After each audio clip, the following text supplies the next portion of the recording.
Salut tout le monde, bienvenue à ce sixième discours sur l'état de la chaîne, le moment où on fait le point sur où est-ce qu'on est rendu, puis c'est quoi les prochaines affaires qu'on va voir ensemble. Fait que, bon, un petit mot d'abord sur justement l'état de la chaîne, c'est le cas de le dire.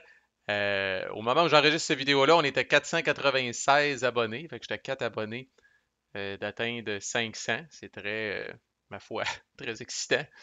Euh, Ma blonde se fout de ma gueule parce qu'elle me dit, et c'est vrai, j'ai plus de vidéos que d'abonnés. Fait que, donc, c'est un fait.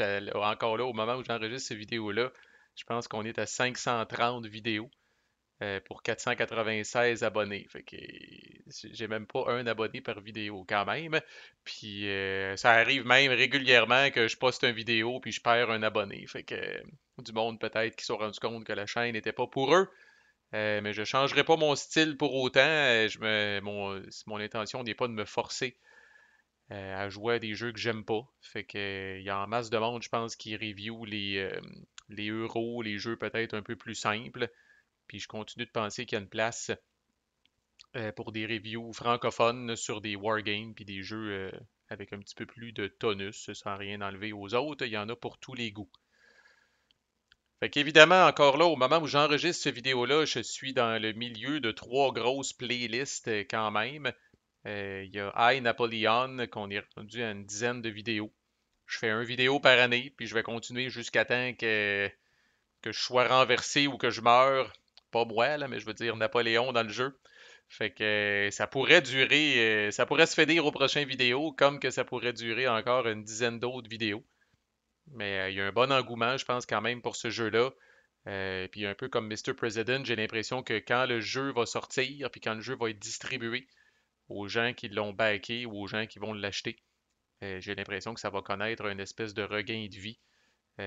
Parce que là, je suis un peu à gaspissette, comme on dit en bon québécois, là, je vous le montre, puis vous pouvez pas y jouer, là. Mais ça ne saurait tarder, là. J'ai Final Girl que je suis en train de terminer les explications, puis après ça, n'oubliez pas que mon intention, puis ça va aller plus vite au début, là, c'est de critiquer, de reviewer finalement toutes les petites boîtes individuelles de Final Girl, donc les killers et les emplacements qu'il y a dans chacune des boîtes, étant donné qu'ils se vendent individuellement. Mon but, c'est d'orienter vos achats, c'est qui les killers que moi j'ai trouvé le plus intéressant, puis les lieux que j'ai trouvé le plus intéressant. Vous partagez mon opinion, ce que j'ai aimé, ce que j'ai pas aimé. Pour les quatre premières boîtes de la saison 1, là, je les maîtrise à fond parce que je les ai joués beaucoup. Puis après ça, ça va s'espacer un petit peu. Là. Il est setupé en arrière. Fait que je continue d'avancer.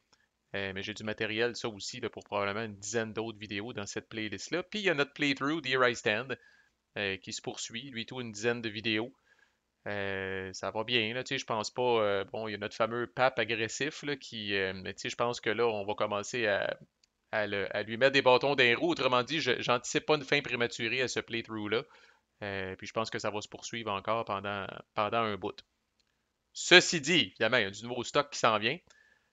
Pax Viking, petite demande spéciale que j'ai eue. Fait que j'ai joué deux games de Pax Viking. Alors je vais vous dire ce que j'en ai pensé. Je suis pas certain que je vais faire un teach complet, quoique c'est pas compliqué.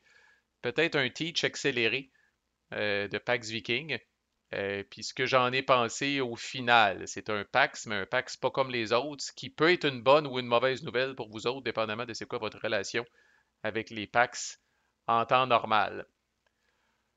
L'autre chose que je suis excité en sacrament, holy shit, vous avez bien vu, Europa Universalis The Price of Power, le board game qui est basé sur le jeu vidéo du même nom, euh, qui a eu un gros crise de Kickstarter qui a été fait, qui a été quand même assez populaire. Moi, je connais, j'ai de mes amis qui sont pas du tout wargamers, mais qui se sont achetés ça, parce qu'ils jouaient aux jeux vidéo, probablement, là.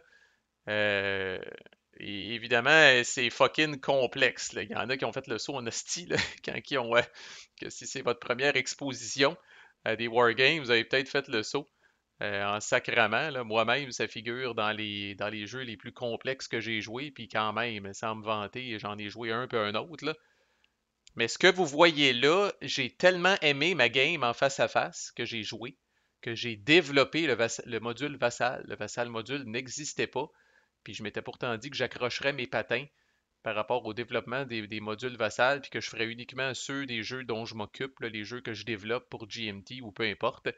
Mais celui-là, j'ai fait une petite entorse et ça a été fucking long à développer, thank you very much, parce qu'il y en a en colis des cartes puis des affaires là-dedans.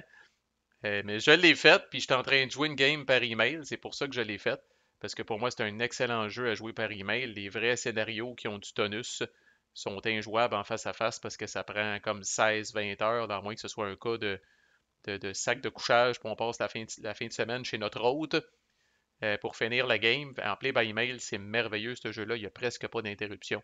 Fait que, euh, fait que voilà, mon but, ça, c'est de faire un playthrough, puis de vous enseigner les règles au fur et à mesure, comme j'ai déjà fait pour d'autres jeux. Fait que ça s'en vient. Euh, les extensions de War of the Ring. J'étais excité en asti. Ils ont sorti Lords of Middle-earth, ils ont sorti Warriors of Middle-earth, puis ils ont sorti Kings of Middle-earth. Il y a trois excellentes extensions pour cet excellent jeu. Je suis en train de toutes les jouer face à face avec mon bon ami Rami, que je salue s'il est à l'écoute. Puis sans surprise, c'est aussi bon. C'est designé par le même monde. Là. Puis ils prennent le temps, ils rushent pas leurs affaires. C'est aussi bon que le jeu de base. Ça ne fait qu'ajouter encore du thème d'autres personnages qu'on connaît puis qui sont pas présents dans le jeu de base ou qui sont représentés juste par des petites cartes d'événements. Maintenant, sont là avec leurs pouvoirs spéciaux puis tout le kit. Là. C'est écœurant. Donc ça, on va faire la revue de ça, l'explication de ça. C'est tout sur Tabletop Simulator, fait qu'il n'y a aucun problème euh, avec ça. Bon, d'autres affaires, où suis-je, où suis-je, où suis-je? Faut bien se garder des primeurs, fait que Jason de GMT m'a dit, Marco, vas-tu avoir le temps bientôt de reviewer le matériel final de Congress of Vienna, qui est le successeur spirituel de Churchill. Je n'ai pas aimé Churchill, mais celui-là semble différent. Le designer n'est pas le même. Évidemment, Mark Herman est crédité parce que c'est lui qui a fait Churchill. Mais celui-là, une affaire que je trouve déjà plus intéressante, là, basée sur le peu d'informations qu'on a à date, c'est la page du P500, là, mais les cartes sont plus touffues. Là. Les cartes ont l'air plus intéressantes. Là.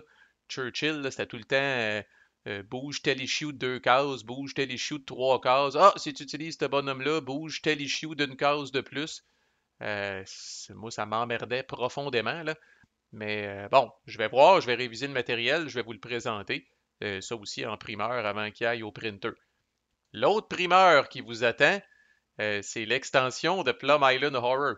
Fait que Plum Island Horror était pas même pas fini d'être shippé à ceux qui l'avaient backé, que déjà GMT annonçait une extension.